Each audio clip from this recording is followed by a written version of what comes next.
안녕하세요. 여러분께서 보내주신 자료들을 좀 살펴봤는데요. 2030년 이후에 우리 식탁에서 몇몇 익숙한 음식들을 보기 어려워질 수도 있다는 예측이 나와서 좀 놀랐습니다. 네, 저도 그 자료들 보고 좀 생각이 많아졌습니다. 그렇죠. 우리가 뭐 당연하게 먹던 것들이 사라질 수 있다니 좀 충격적이기도 하고요. 네, 그 자료들을 종합해 보면요, 역시 기후 변화가 가장 큰 원인으로 지목되고는 있는데 단순히 그것 때문만은 아니고요. 다른 요인도 있나요? 네, 환경 규제가 강화되는 거나 아니면 국제적인 식품 안전 기준 변화, 뭐 심지어는 우리 소비 트렌드 변화까지 이런 게 다 복합적으로 작용할 거라는 전망이에요.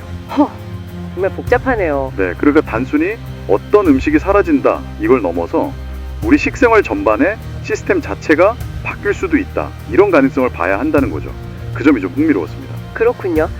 그럼 그 위험 목록에 오른 음식들 뭐가 있는지 좀 구체적으로 파헤쳐 볼까요? 네, 좋습니다. 가장 먼저 제 눈에 들어온 건 사과였어요.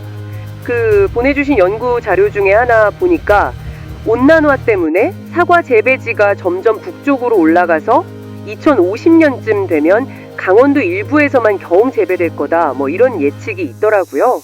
그 저온 요구 시간 문제 말씀이시죠? 네, 맞아요. 그걸 못 채우는 게 핵심 문제라고 하더라고요. 뭐랄까, 안동이나 영주 같은 전통적인 사과 주산지가 위협받는다니 이게 참 실감이 잘 안 나네요. 사실 그게 사과만의 문제는 아닙니다. 그 자료에서도 지적했듯이 배나 복숭아, 또 포도 같은 다른 온대 과일들도 다 비슷한 위기에 처할 수 있다고 경고하고 있잖아요. 배, 복숭아, 포도까지요? 네, 겨울철 기온이 올라가면서 생육 주기가 교란되는 거죠. 그래서 2050년 이후에는 국내 생산량이 확 줄어들 수 있다는 거예요. 와, 생산량 감소면 이게 그냥 과일값이 좀 오르는 문제, 뭐 이 정도가 아니고요. 아예 특정 품종을 맛보기 어려워지거나 아니면 수입 의존도가 극단적으로 높아지는 상황, 이렇게 될 수 있다는 거죠. 여러분 자료들에서 이게 좀 공통적으로 보이는 패턴이더라고요. 과일만 그런 게 아니었군요. 그러고 보니 주식인 쌀도 안심할 수 없다는 내용도 있었어요. 네, 맞습니다. 쌀도 문제죠. 기후변화 때문에 작황이 부진할 가능성도 있고 또 논면적 자체가 계속 줄어들고 있다는 지적도 있었고요. 그렇죠. 이게 심화되면 결국 식량 자급률, 그러니까 우리가 필요한 식량을 우리 땅에서 얼마나 생산하는지 그 비율이 더 떨어질 수 있다는 뜻이겠죠. 정확합니다. 쌀 생산 기반이 약화되는 건 우리 식량 안보랑 바로 연결되는 아주 중요한 문제입니다.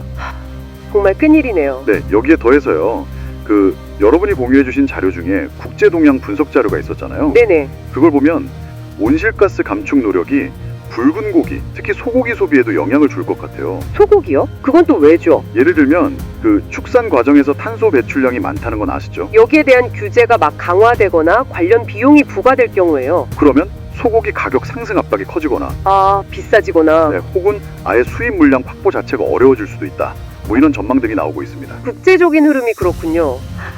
또 흥미로웠던 게 고사리 얘기도 있었어요. 고사리요? 네. 우리가 즐겨 먹는 나물인데 일부 국가에서는 이게 뭐 발암물질 우려 때문에 식용을 금지했다, 이런 내용이 자료에 있더라고요. 좀 놀랐어요. 네, 그럴 수 있습니다. 그래서 이런 건강 관련 이슈가 국내에서도 커지면 소비 패턴이 바뀔 수도 있겠다, 뭐 이런 생각이 들더라고요. 네, 맞아요. 식품 안전이나 건강에 대한 규제 강화는 그런 전통 식재료에도 영향을 미칠 수 있습니다. 고사리 사례처럼 국제적인 기준 변화가 국내 인식에 영향을 줄 수도 있고요. 아니면 특정 성분에 대한 우려가 커지면서 소비가 줄어들 가능성도 있죠. 그렇군요. 또 그 자료 중에 무역 관련 부분 보면요, 망고나 바나나 같은 수입 열대 과일 있잖아요. 이것도 마냥 안심할 수만은 없어요.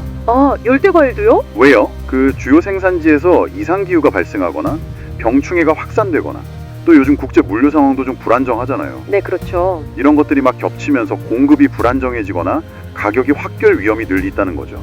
어쩌면 특정 품종은 지금보다 훨씬 구하기 어려운 아주 비싼 식품이 될 수도 있고요. 와, 오늘 여러분 자료 덕분에 쭉 훑어보니까 기후변화라는 큰 흐름 속에서 뭐 규제, 무역, 건강 문제 같은 다양한 요인들이 막 얽혀서 우리가 좋아하는 음식들의 미래를 위협하고 있네요. 정말 복잡한 문제라는 생각이 듭니다. 그렇습니다. 그래서 이런 예측들이 우리한테 단순히 뭘 못 먹게 될까? 이런 걱정을 넘어서요, 좀 더 근본적인 질문을 던지고 있는 것 같아요. 근본적인 질문요? 네, 그러니까 변화하는 환경 속에서 어떻게 하면 안정적인 식량 공급 시스템을 유지할 수 있을까? 그리고 지속 가능한 식습관이란 과연 뭘까? 이런 고민을 해야 할 시점이라는 거죠. 아, 단순히 못 먹게 된다는 사실을 넘어서 어떻게 적응하고 준비해야 할지 고민해야 한다는 말씀이시군요. 네, 바로 그겁니다. 미래 우리 식탁을 위해서 지금 우리가 뭘 준비하고 또 어떻게 적응해야 할지 한번 생각해 보시면 어떨까요? 이 질문을 여러분께 남겨드리면서 오늘 분석은 여기서 마무리할까 합니다.